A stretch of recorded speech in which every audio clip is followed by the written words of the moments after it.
کہ ہمارے عقائد کیا ہے، کہ ہم عیسیٰ علیہ السلام کے بارے میں کیا نظریات رکھتے ہیں، اور عیسیٰ علیہ السلام کے متعلق ہمیں قرآن مجید فرقان حمید نے کیا کیا ہدایات عطا فرمائی ہیں۔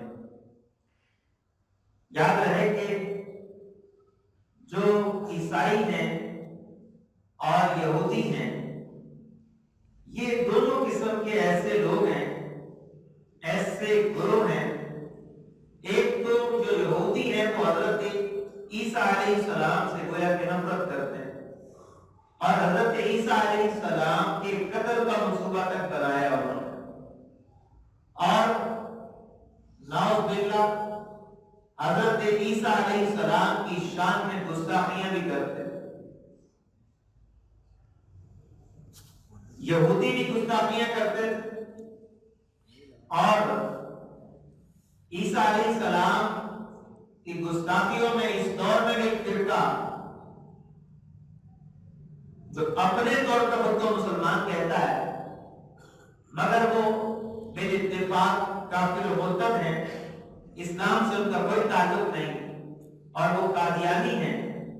ان کا جو سربراہ تھا مرزا غلام، اس خبیث انسان نے اپنی کتابوں میں حضرت عیسیٰ علیہ السلام کو نعوذ باللہ گندی گندی گالیاں دی۔ حضرت بی بی مریم جن کی شان و عظمت کو قرآن مجید نے بیان کیا ہے، ان کی شان میں بھی گستاخیاں ان قادیانیوں کی کتابوں میں ملتی ہیں۔ بہرحال ایک یہودی ہیں جو حضرت عیسیٰ علیہ السلام کی شان کو گھٹانے کی بات کرتے ہیں، اور دوسرے عیسائی ہیں۔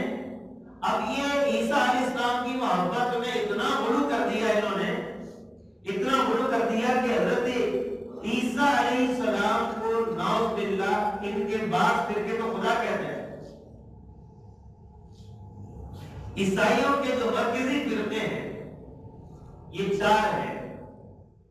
ایک یعقوبیہ ہے، دوسرا ملکانیہ ہے، تیسرا نستوریہ ہے، چوتھا مرقسیہ ہے۔ یہ عیسائیوں کے بڑے فرقے جو ہے وہ چار ہیں۔ ان میں سے جو پہلے دو ہیں یعقوبیہ اور ملکانیہ، یہ وہ فرقے ہیں کہ جو نعوذ باللہ حضرت عیسیٰ علیہ السلام کو خدا کہتے ہیں، اور ان میں جو تیسرا فرقہ ہے جو نستوریہ کہلاتے ہیں، یہ فرقہ حضرت عیسیٰ علیہ السلام کو خدا کا بیٹا کہتا ہے۔ اور جو چوتھا فرقہ ہے عیسائیوں کا مرقسیہ، ان کا عقیدہ کیا ہے؟ وہ یہ کہتے ہیں حضرت عیسیٰ تین میں سے تیسرے ہیں، تین میں سے تیسرے۔ اب یہ تین میں سے تیسرے کا کیا مطلب ہے؟ اللہ پاک نے قرآن مجید میں واضح طور پہ فرمایا عیسائیوں حضرت عیسیٰ کو تین میں سے تیسرا بھی نہیں کہنا، تین میں سے تیسرا بھی نہیں کہنا۔ اب تین میں سے تیسرے کا کیا مطلب ہے؟ بعض عیسائی اس کی تعبیر یہ کرتے ہیں کہ ان تین سے مراد تین اقنوم ہے، تین وجود ہے، اور حضرت عیسیٰ علیہ السلام ان تین میں سے تیسرے ہیں۔ ایک باپ ہے، دوسرا بیٹا ہے، تیسرا روح القدس ہے۔ یہ تین ذاتیں مراد لیتے ہیں۔ باپ سے مراد ذات باری تعالیٰ، بیٹے سے مراد حضرت عیسیٰ علیہ السلام، اور روح القدس سے مراد وہ حیات، وہ زندگی جو ان کے اندر داخل کر دی گئی۔ اب عیسائی کہتے ہیں کہ حضرت عیسیٰ علیہ السلام تین میں سے تیسرے، اور ان تینوں کو وہ ایک کہتے ہیں، تینوں کو ایک کہتے ہیں، مطلب تینوں خدا ہیں، نعوذ باللہ۔ اللہ پاک نے اس سے منع کیا، اور جگہ جگہ قرآن مجید میں آپ دیکھیں سورہ مائدہ ہے، سورہ نساء ہے، سورہ مریم ہے، عیسائیوں کی ان بدتمیزیوں کو اور عیسائیوں کے ان غلو کو اور حضرت عیسیٰ علیہ السلام کے بارے میں ان کے ان عقائد کو اللہ پاک نے جگہ جگہ رد کیا ہے۔ ارشاد باری تعالیٰ یا اہل الکتابی لا تغلوا فی دینکم ولا تقولوا علی اللہ الا الحق، اے اہل کتاب، اے عیسائیو، تم اپنے دین میں غلو نہ کرو، لیکن غلو جہاں شرک کا معاملہ ہو جائے اور جہاں کفر کا معاملہ ہو جائے، ایسا غلو کرنا، ایسا بڑھانا چڑھانا منع ہے۔ غلو کا مطلب بڑھا دینا، کسی کو بڑا چڑھا کے بیان کرنا۔ عیسائیوں کا معاملہ ایسا ہے، ایسا بڑھانے چڑھانے پہ آئے عیسیٰ علیہ السلام کو کہ ناؤز باللہ انہیں خدا بھی کہہ دیا، خدا کا بیٹا بھی کہہ دیا، تین خداؤں میں سے خدا بھی کہہ دیا۔ اور بعض عیسائی تو ایسے ہیں، وہ کہتے ہیں کہ عیسیٰ علیہ السلام جو ہے وہ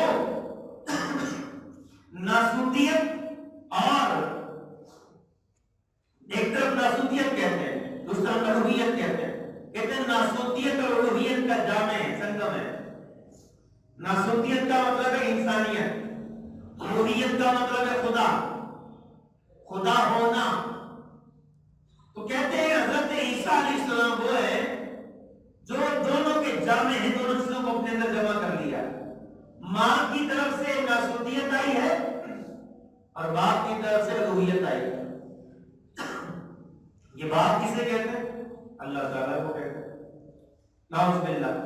اب غور کریں کہ عیسائیوں کے کتنے گندے عقیدے ہیں اور کتنے برے عقیدے ہیں اور کیسے خبیث عقائد ہیں۔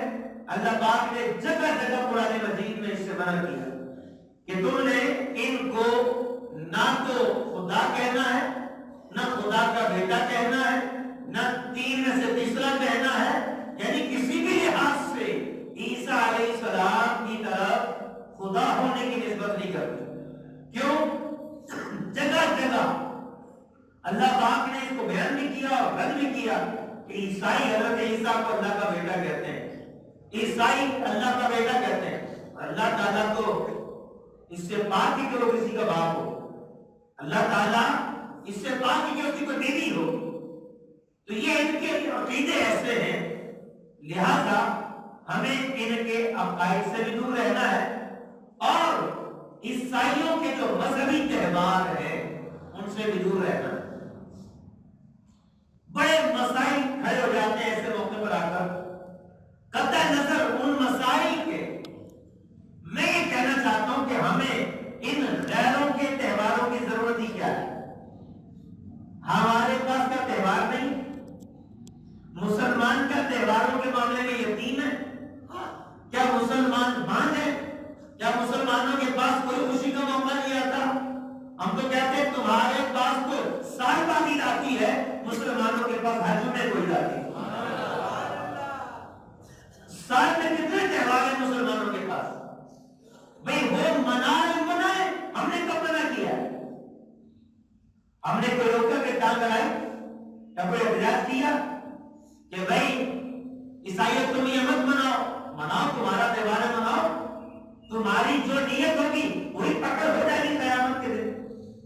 اگر نعوذ باللہ تم عیسیٰ علیہ السلام کی وقت سے، پیدائش سے نعوذ باللہ یہ مراد لیتے ہو کہ اللہ پاک سے وہ پیدا ہوئے، یہ تو سیدھا سیدھا کفر و شرک ہے، پھر اللہ تعالیٰ تمہیں دیکھ لے گا۔ اور دوسرا، اگر تم ولادت سے یہی مراد لیتے ہو کہ عیسیٰ علیہ السلام بی بی مریم کے ہاں پیدا ہوئے، بی بی مریم ان کی والدہ ہے اور اللہ تعالیٰ ان کا باپ نہیں ہے، اگر یہ عقیدہ ہے تو یہاں رخصت ہے، کوئی حرج نہیں۔ قرآن پاک میں جگہ جگہ بتایا گیا کہ حضرت عیسیٰ علیہ السلام بی بی مریم کے بیٹے، بی بی مریم کے بیٹے، عیسائیوں نے خدا بنا لیا، یا تو خدا کا بیٹا بنا لیا۔ یہ نظریات ہیں ان لوگوں کے، تو کیا ہمیں ایسے عقائد رکھنے والوں کو برکت کی دعا دینی چاہیے؟ سمپل سا سوال ہے، کیسے برے عقیدے رکھنے والوں کو ہم کیا برکت کی دعا دیں؟ ہاں ہمیں یہ دعا دینی چاہیے، اللہ تعالیٰ تمہیں اسلام کی دولت عطا فرمائے، کیونکہ اسلام جب آیا، دین اسلام جب آیا، اب اللہ تعالیٰ کے ہاں کوئی بھی دین قبول نہیں۔ اسلام کے آنے کے بعد جب اسلام آ گیا پیچھے والے سارے دین منسوخ ہو گئے، اسلام نے تمام دینوں کو منسوخ کر دیا۔ اب اللہ پاک کے یہاں کوئی دین قابل قبول ہے تو دین اسلام۔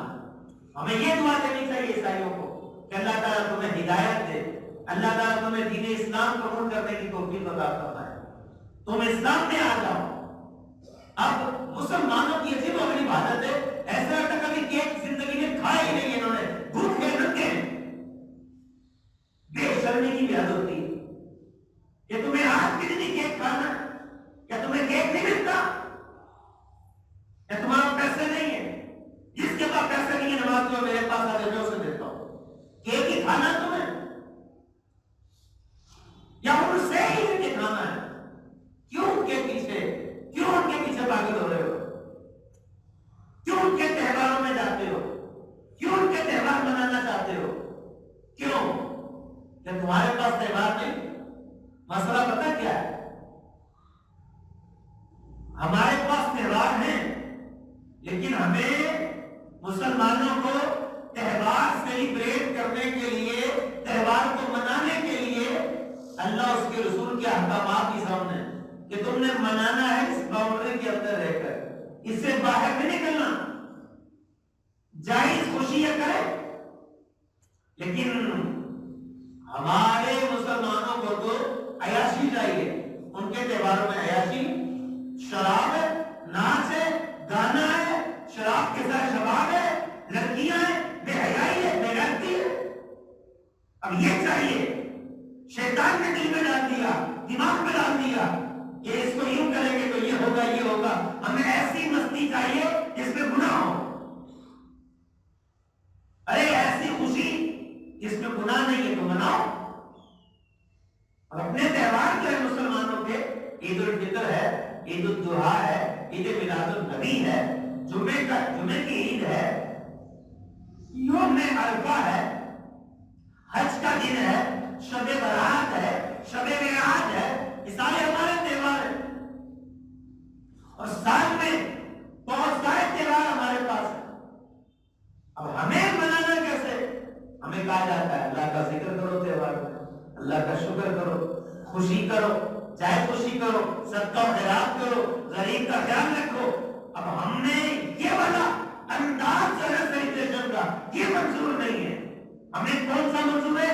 نیو ایئر نائٹ پہ 12 بجے اپنے گھر میں کتنی گولیاں رکھی ہے ساری باہر کر دیں، جتنے گولیاں رکھی ہے سب باہر کر دیں۔ ہمیں یہ منانا ہے، ہمیں ناچ گانے میں جانا ہے، ہمیں میراثیوں والے کام کرنے، ایک لفظ بولتے ہیں کاف نون جیم رے، میراثیوں والے کام کرنے، کاف نون جیم رے والوں کے کام کرنے۔ تو یہ کیا انسانیت والے کام ہے؟ اگر کوئی انسان ایسے کام کرتا ہے وہ انسانیت سے گرا ہوا ہے۔ انسانیت اس بات کا تقاضا کرتی ہے کہ انسان شراب سے دور رہے، بے حیائی سے دور رہے، اور چیزوں کو ضائع کرنے سے، ایسی چیز جس سے نقصان ہونے کا بیٹا ہے ان کو چھوڑ دے۔ یہ جو ان کے عقائد ہیں ان سے ہمیں دور رہنا ہے۔ حضرت عیسیٰ علیہ السلام کے متعلق قرآن مجید میں جگہ جگہ معلومات دی گئی ہے، اس کا خلاصہ کیا ہے؟ عیسیٰ علیہ السلام اللہ تعالیٰ کا کلمہ ہے، اللہ تعالیٰ کی طرف سے خاص روح ہے، اور عیسیٰ علیہ السلام حضرت بی بی مریم کے بیٹے ہیں۔ اللہ پاک کی یوں نشانی ہے کہ اللہ پاک نے بغیر باپ کے پیدا کیا۔ ہو سکتا ہے کہ عیسائی کسی کے دماغ میں ڈالے بھائی بغیر باپ کی کیسے کوئی انسان پیدا ہو سکتا ہے، تو ان سے کہو کہ بھائی تم بغیر باپ کی بات کر رہے ہو، ہم تو اللہ تعالیٰ پر ایسا ایمان رکھتے ہیں وہ نہ باپ ہو نہ ماں ہو، وہ حضرت آدم کو پیدا کر سکتا ہے۔ ہمارا تو یہ عقیدہ ہے کہ وہ محتاج نہیں ہے ماں اور باپ کا کسی کو پیدا کرنے کے لیے، تو یہ ہمارا عقیدہ ہے۔ اللہ پاک نے پیدا کیا۔ سب سے پہلا انسان کیسے ہوا؟ نہ باپ تھا نہ ماں کی، کیسے پیدا ہوا؟ تو اسے تخلیق کیا گیا، اسے بنایا گیا، اور رب العالمین کا کام ہے فتبارک اللہ احسن الخالقین، اور سب سے اچھا پیدا کرنے والا رب العالمین ہے۔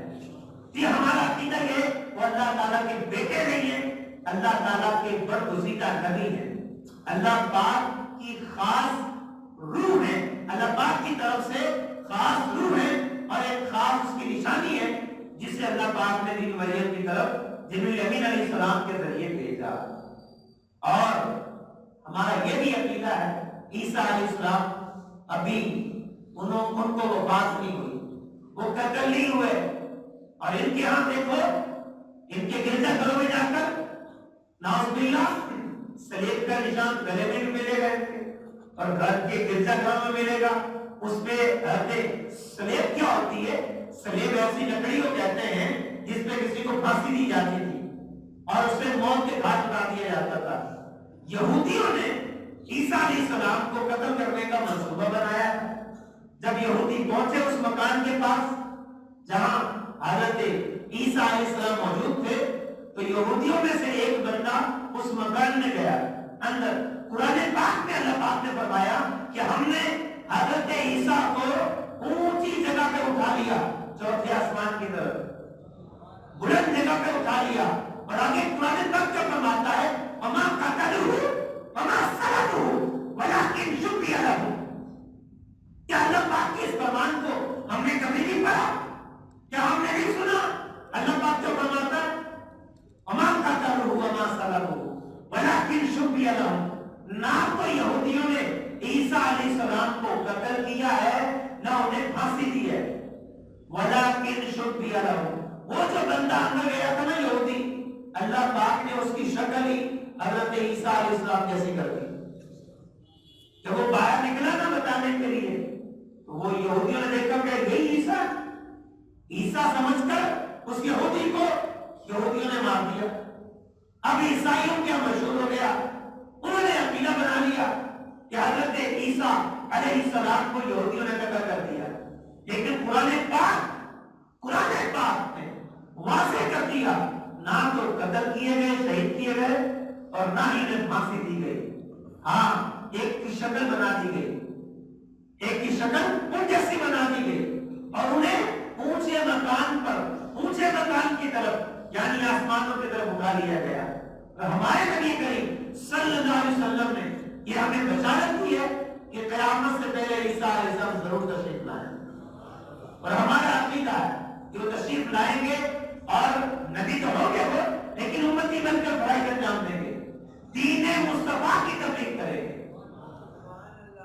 عیسیٰ علیہ السلام تشریف لائیں گے اور پھر شادی بھی کریں گے، ان کے بچے بھی ہوں گے، اور جہاں نبی کریم علیہ السلام دفن ہے، نبی کریم علیہ السلام کا روضہ انور ہے، اسی جگہ کے پاس حضرت عیسیٰ، ایک جگہ خالی ہے، ایک قبر کی جگہ موجود ہے، حضرت عیسیٰ علیہ السلام کو وہاں دفنایا جائے، وہیں سے قیامت کے دن وہ اٹھیں گے۔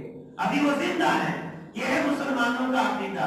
یہ جو سلیب ہے نا، یہ ہمارے قرآن کی عقیدے کے خلاف ہے، تو ہم اس کو نہیں مانیں گے، نام پہن سکتے ہیں، یہ کفری علامت ہے، یہ جو پہنے گا اس نیت کے ساتھ تو کافر ہو جائے گا، توبہ کرنی ہوگی، اس کو کلمہ پڑھے، اس سے ہمیں بچنا ہے۔ اللہ کریم ہمیں عمل کی توفیق عطا فرمائے۔ تو یہ ایک تو حضرت عیسیٰ علیہ السلام کے متعلق، لیکن قرآن پاک نے عیسائیوں کو اتنی بھی عقل نہیں ہے کہ بی بی مریم پہ الزام لگتا ہے برے کام کا، اور قرآن ان کی پاکیزگی کو بیان کرتا ہے، قرآن ان کی طہارت کو بیان کرتا ہے۔ عیسائیوں کو تو احسان ماننا چاہیے قرآن کا، رب العالمین کا، کہ مسلمانوں کی کتاب جو ہے اس نے واضح طور پر اس بات کو بیان کر دیا ہے کہ حضرت عیسیٰ علیہ السلام کی والدہ طیبہ ہے، طاہرہ ہے، پاکیزہ ہے۔ یہودیوں نے جو ان پہ الزام لگائے ہیں یہ بالکل غلط ہے۔ قرآن پاک کی نشانی، تصدیق، صداقت کی موت اس پر موجود ہے، اور قیامت تک قرآن حضرت بی بی مریم رضی اللہ تعالی عنہ کی پاکیزگی کو، صفائی کو، ستھرائی کو، طہارت کو بیان کرتا رہے گا۔ یہ ہے ہمارا عقیدہ حضرت عیسیٰ علیہ السلام کے مطابق۔ باقی جو برے عقیدے ہیں ہم اس سے بیزار ہیں، ہم اس سے توبہ کرتے ہیں۔ آگے بڑھیے۔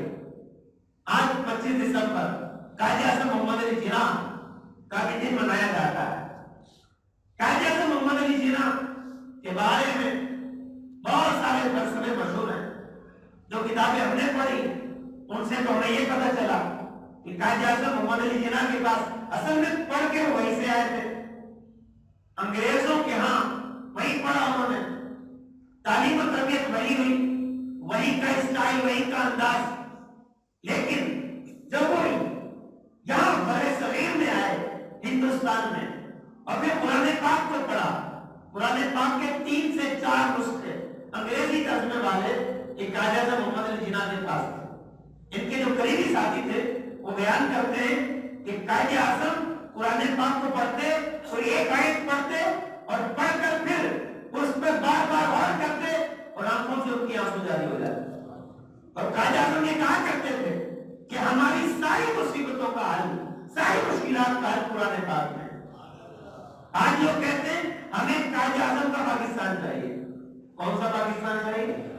تو قائد اعظم کا پاکستان وہ ہے جس میں قرآن پڑھا جائے، اپنے مسئلے قرآن کی روشنی میں حل کیے جائیں، اور یہ قائد اعظم کا یہ اسٹیٹمنٹ موجود ہے، وہ کہتے ہیں کہ ہم ایسی ریاست بنانا چاہتے ہیں، ایسی ریاست بنانا چاہتے ہیں جیسی ریاست ریاست مدینہ تھی۔ نبی کریم علیہ السلام کا جو مدینہ تھا، جتنے بھی فرسودہ نظام تھے، جتنے بھی پرانے نظام تھے، مدینہ منورہ کو ان سارے نظاموں کا قبرستان بنا دیا گیا۔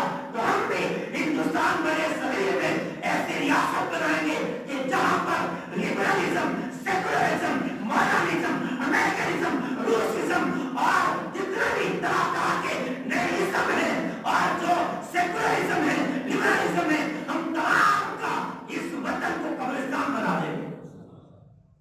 سارے جتنے بھی مذہب ہیں، سارے نظریات ہیں، ہم ایسی ریاست بنائیں گے کہ ان سارے نظریات کو اس میں دفن کر دیں۔ ایک ہی مذہب ہوگا، مذہب اسلام۔ ہمیں رہنمائی چاہیے قرآن سے۔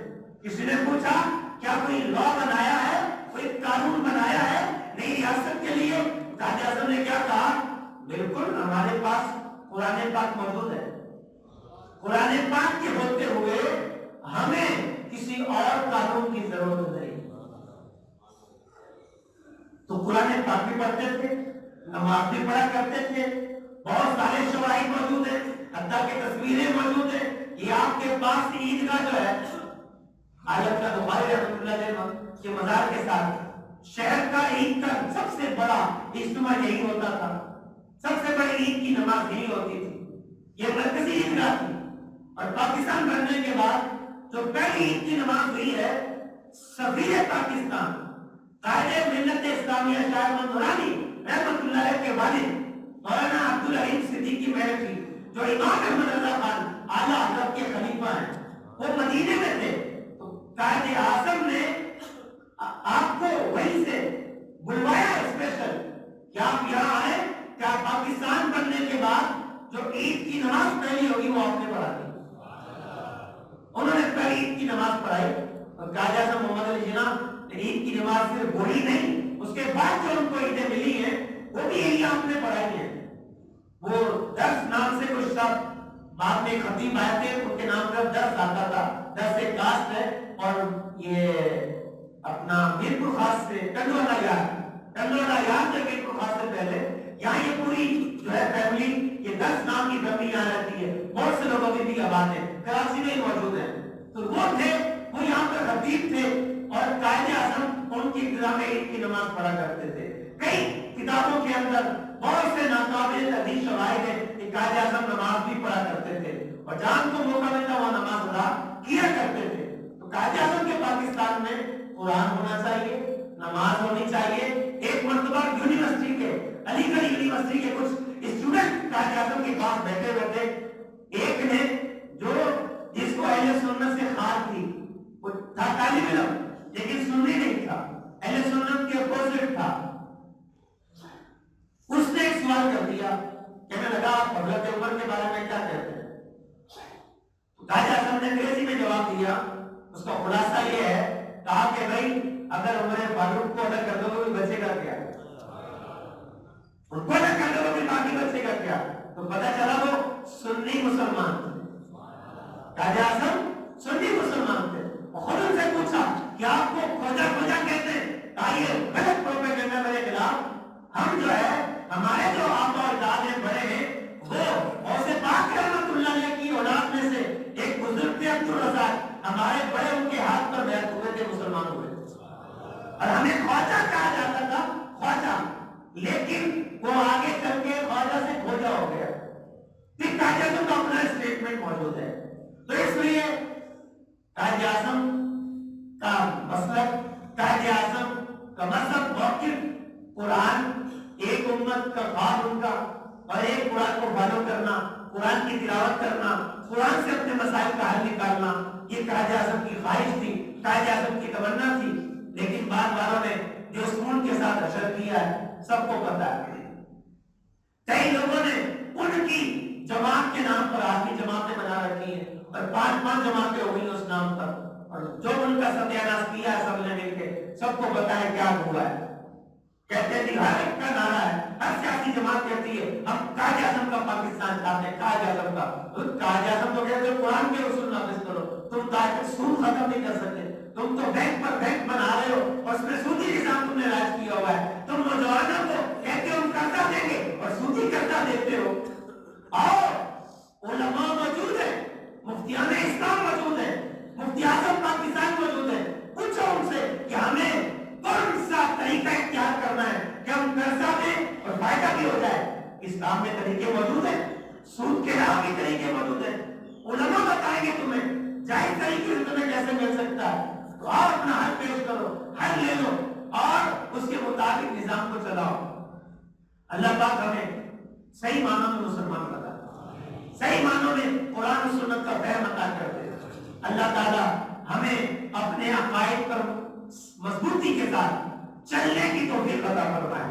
ایک آخر میں قول قائد اعظم کا سناتا ہوں، کافی عرصے پہلے کسی اخبار میں پڑھا تھا، وہ 25 سال ہو گئے ہوں گے شاید، وہ 15-16 سال کا تھا میں، اس وقت میں نے وہ کہیں پڑھا تھا کسی اخبار میں، کہ قائد اعظم کا قول پڑھا تھا، نمائے وقت جو اخبار ہے شاید اس میں پڑھا تھا، ایک جگہ قائد اعظم نے کہا کہ اگر پیسہ ضائع ہو جائے، مال ضائع ہو جائے، مال ضائع ہو جائے کوئی نقصان نہیں ہوگا، محنت ضائع ہو جائے تھوڑا سا نقصان ہو گیا ہے، کردار ضائع ہو جائے تو سب کچھ ضائع ہو جائے۔ کردار ضائع نہیں ہونا چاہیے، کردار خراب نہیں ہونا چاہیے۔ اور باقی قائد اعظم کی ذہانت جو واقعہ سب کو پتا ہے، اب اس پر ہم کیا بات کریں، وقت بھی ہمارا جو ہے باقی ہو چکا ہے۔ اللہ پاک ہمیں جو ہے وہ سچا مسلمان بنا دے، سچا پاکستانی بنا دے۔ وآخر دعوانا ان الحمد للہ رب العالمین۔